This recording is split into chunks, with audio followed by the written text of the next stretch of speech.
Endi bu meydan Jiboni Jungo tarixlik bu naq meydan taqishning rekordini buzib 4 milyondan ortiq odam mashunda qarab o'tirib Dianzan qilib qo'ydi. Necha kunda yaqi tor dunyosidagi eng qiziq nuqta Dongyuxuy. Dongyuxuy bilan Dongfang Jinshuan degan ma'u Jibo qilgan ma shirkatning o'ttirishdagi ziddiyat ma jadallar bo'lib qoldi.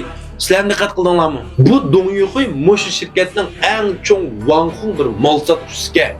Biroq bu mang'ushish bir kitob turishga qaranglar. Endi bularning Jibojansda bu Dongyuxuy uyuzi chiqmasa, hozir asosan mol setilmaydigan, Jibojanskiga odam kirmaydigan darajadagi bir saviyaga tushib qolgan. Oldingi bir kuni bosh xo'jayin Yuminxon bilan bu Dongyuxuy ikkisi naq maydon o'ltirib, bosh ziddiyatni hal qilish to'g'riliq Jibo qildi. Endi bu maydon Jiboni Jungo tarixlik bu naq maydon taqishning rekordini buzib 4 milyondan ortiq odam mashunda qarab o'tirib Dianzan qilib qo'ydi. Garchi siz meni Dianzan qilmagan bilan bosh xo'jayin Shousun mush ishtibaldan xizmatidan ayrilib shirkatdan haydaldi. Ya'ni buningdan keyin rahbarlik o'rniga chiqmaydigan bo'ldi. Endi men nimishqa buning qiziqib qoldi, nimishqa buni so'zlab qoldim deganda qaranglar. Bu Yuminxon bilan Dongyuxuy ikkisi bir ziyoli, bir efendim, bir mang'uchash kitob o'qiydigan odam.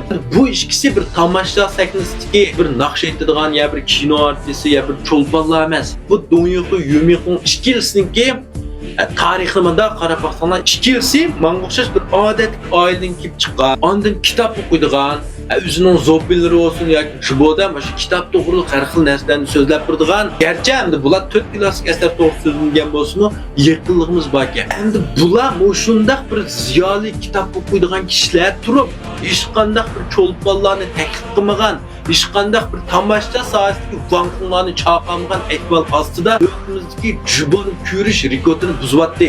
Endi undan burun to'xtamay Jibo qilib bular qanchalik mal sotdi, qanchalik pul topdi, buni men statistikalab baqdim, bu sansipirlarni o'qimadim. Biroq mamlakatimizda hozir Jibo dayxo qilib Jibo qilgan vaqtning o'zida naq maydon ko'rib turadigan odamning soni 2 milliondan oshadigan vanqondan 2 odam bor. Endi ma ikkisi chiqib ikkisining yig'indisidanmi eshib ketdi. Demak, kitob o'qiganning foydasi bormi? Haqqa hadis kasga emas, naqshlarni aytib berib, dilni to'lg'ab berib, sarangni do'rab, har xil qiliqlarni qilib berib, bangidaga shilshi deb ikilgidek salom berib, pikidaga o'ynab, mushundaq maz qiliqlarni qilmay turibmi? Kitobni so'zlab turibmi? Nurg'un mallarni sotib bulamdi ekan. Nurg'un kishilarni ko'rdigan bir Jibo qilib bulamdi ekan deganga men o'zimga javob topdim. Shaxsan men bu hozirgacha mana shu rayonimizda Jiboday xonat ko'tarilib, bir qism korxonchilar, ya'ni bir qism mahsulot ishlab chiqarganlar va yoki boshqa vanqon do'stlarim voy mashunda boshqa narsalarni sotmamsa bu deganda men qat'iy joylik qilib turib olgan uchun yo'q, men kitobdan boshqa narsa sotmayman.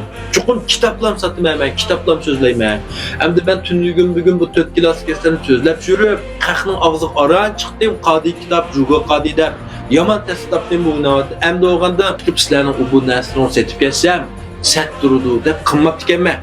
Bo'lmaydi deb o'ylab ekanman. Bundaq o'ylaganlar yolg'iz men emas, butun mamlakatimizdagi nurg'un ziyolilar, mushundaq kitob bilan so'zlashadigan, mushundaq afandimlar chiqmagan.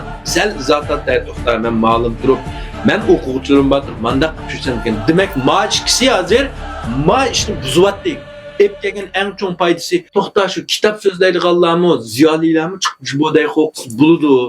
Osh vanqon, osh cho'lponlarni qart qo'yib sen ulardim yaxshi qila olaysa qo'zg'ondu shu o'g'ashqa deganni bildirdi. Endi bu Dongyuxuyning bunda kishilarning qo'llashiga erishishlik bir sabab bu men bayargandek bir odatlik oiladan kelib chiqib ketgan. Chiroyli bir odatlikcha, endi san'at tomoshabiyati bir alaydim iqtidor yo'q. Ondan Jiboga chiqqan vaqtimizda o'zining shu kitoblari buni so'zlab o'tirib, mallarni kelsa, men mandaq keldi deb mendan normal.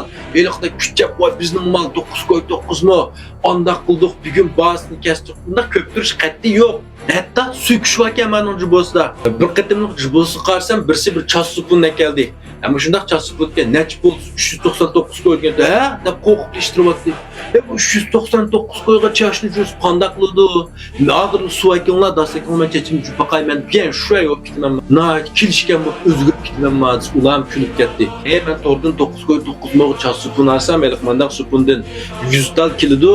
Shuni chechimni juymayman. Bu o'xshash narsa bo'lsa 399 qo'y chasupun ag'dak bizning savirimiz shundaq uyusib ketdimi deb bir gaplarni qildik. satmadı yani. Hem de lekin mening o'ylig'im ma do'ngi o'qiyning buningdagi ta'siri nihoyat cho'ng bo'lgan bo'ldi. Shu mamlakatimizning ishkir yoqlaridan kelgil tursa, uzoq qolmay rayonimizga ham ta'sir ko'rsatdi. Buningdan burun kitob o'qiganning nima foydasi, do'yinga chiqib kitob so'zlaganning, jibo o'qib kitob so'zlaganning nima foydasi bo'ldi deganlarni endi aldirmay turinglar. Ma bo'ran, ma shamol yig'isi mushagim kaf qilishi mumkin. Biz meten şu boranda uça alışımız mümkün. Ondaqda bu şamal bizning rayonimizga kelganda bizning rayonimizdagi korxonchilarni meni va menga o'xshash mashta kitob so'zlaydigan bir yaxshi jubolarni o'zining jubojalariga yuqori bilan taklif qilib shundaq ishiltam. Men bir qismlarini burun rad qilib o'tganman. Endi bundan keyin chiqib qolsam qandaroq bo'lib ketar.